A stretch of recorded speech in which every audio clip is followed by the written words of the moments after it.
You have friends, you have family, you have a life, so why are you so lonely? This is the question almost no one asks out loud, because the answer is too unsettling. You can be surrounded by people who love you. You can have a partner sleeping next to you. You can scroll through a phone with hundreds of contacts and still feel a loneliness so deep you cannot name it. The world tells you loneliness happens when you don't have enough people, but the loneliness that wakes you at 3 in the morning, that sits in your chest at family dinners, that whispers underneath every conversation, that kind has nothing to do with how many people are in your life. This is the loneliness nobody talks about, the one that lives in souls who appear to have everything. And until you understand what it actually is, no amount of people, no amount of love, no amount of activity will touch it.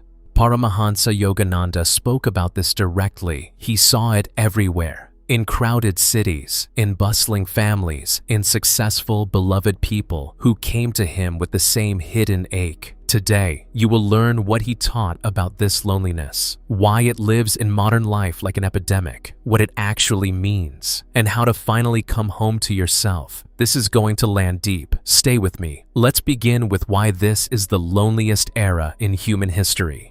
There has never been a time when people had more access to other people. Phones, video calls, social media, dating apps. You can speak to anyone, anywhere, instantly. By every measure of connection, we should be the least lonely generation in history. And yet, study after study confirms the opposite. Loneliness has reached epidemic levels, especially among young people. The more connected we are technically, the more disconnected we feel internally. Yogananda predicted this nearly 100 years ago. He said the more humans surround themselves with surface connection, the more they will starve underneath, because the soul does not need contacts. The soul needs communion, and these are not the same thing. A text message is not communion. A phone scroll is not communion.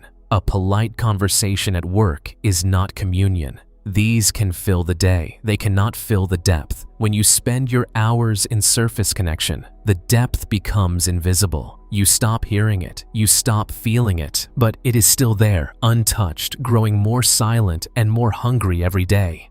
This is why you can be busy from morning to night, talk to many people, post and like and comment, and still go to bed feeling like nobody actually saw you that day. Because nobody did, and neither did you. Now let's look at the 3 types of loneliness Yogananda identified. The first type is social loneliness. This is the obvious one. You don't have enough people, or the people you have are physically far away. Your circle has shrunk. Your friends moved. You moved. The natural rhythms of human community have broken down in modern life. This type is real, but it is the easiest to address. More people, more interaction, more community involvement helps. Even simple things. Going to the same coffee shop regularly, joining a class, calling someone weekly, make a difference.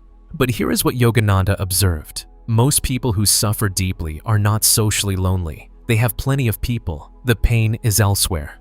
The second type is emotional loneliness. This is the loneliness of being surrounded but not understood. You have people around you, but they don't really see you. The conversations stay on the surface. The deeper parts of you stay hidden because there is no one to share them with. You can have a long marriage and feel this. You can have close friends and feel this. You can be a beloved parent and feel this. Because being known and being loved are not always the same thing. Yogananda taught that emotional loneliness comes not from a lack of people, but from a lack of depth in relationships. Modern life trains us to keep relationships safe and shallow. We talk about events, jobs, the weather. We rarely speak the real truth of what we are carrying inside. This kind of loneliness is heavier than social loneliness because the people are right there, and yet the wall between you remains. But the deepest loneliness is the third type.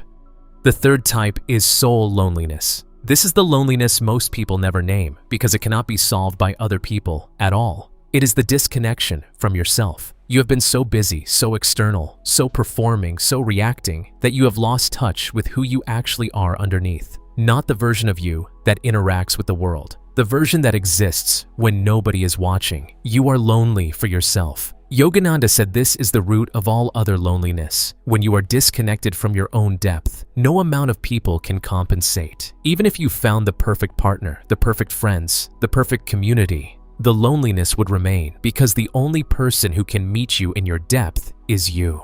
This is why someone can be in a loving relationship and still feel completely alone. The other person is doing their best, but the loneliness is not about them. It is about the gap between the surface self that is in the relationship and the deeper self that is being ignored. Until you bridge that gap, no relationship can heal it. Now let's understand why more people doesn't fix this. When you feel the deep loneliness, your instinct is to reach outward. Call someone, make plans, find a partner, get into a relationship, have a baby, move closer to family, build community. These things can help with the first type of loneliness. They cannot touch the third type. Yogananda taught that trying to fix soul loneliness with people is like trying to fix thirst by standing in the rain. Yes, there is water around you, but the water is not getting inside you. The thirst is for connection with yourself, with your own depth, with the part of you that has been ignored, neglected, abandoned by your own attention.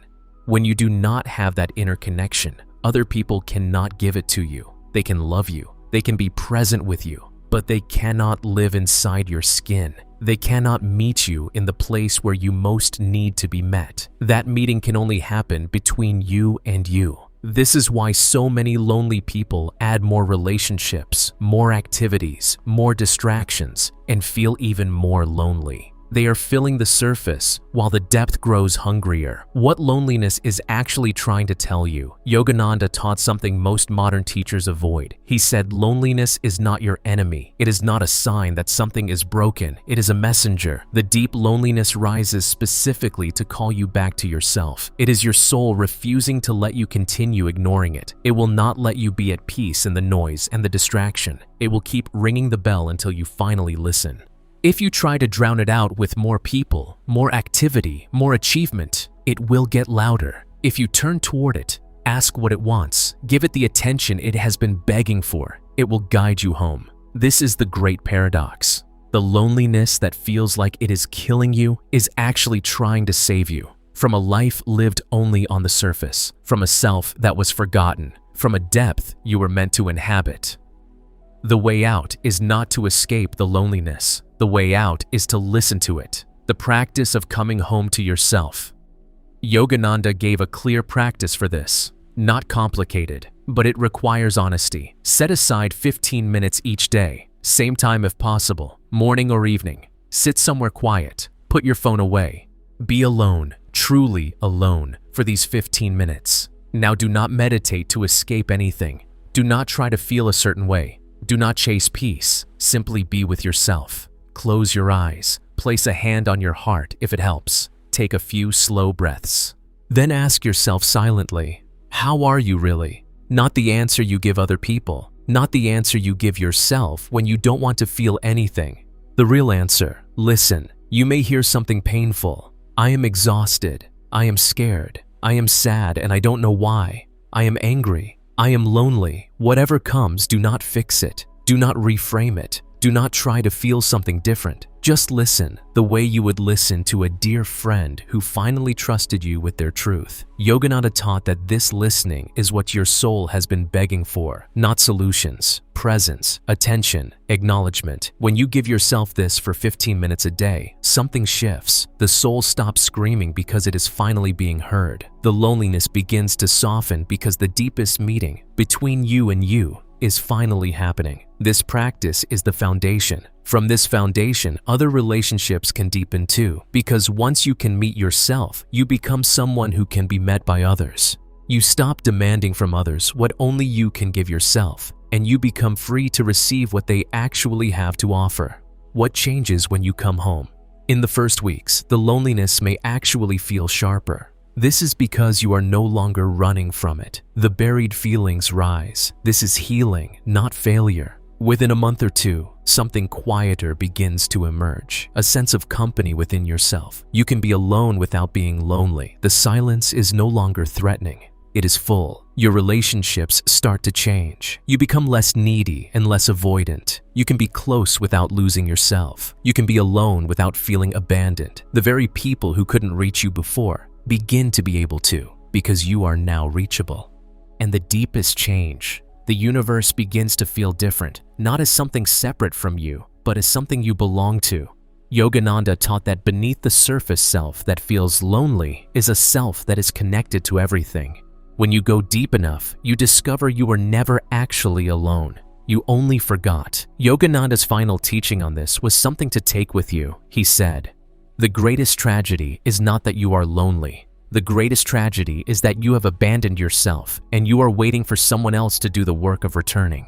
No one is coming to fill the depth. The depth is not someone else's job. It was never anyone's job but yours. But here is the good news. You have everything you need. The connection you are searching for is closer than your next breath. It is not somewhere else. It is not in someone else. It is right here in the place you have been avoiding, waiting patiently for you to come home. The loneliness was never the punishment. It was the invitation. If this teaching touched you, subscribe and turn on notifications.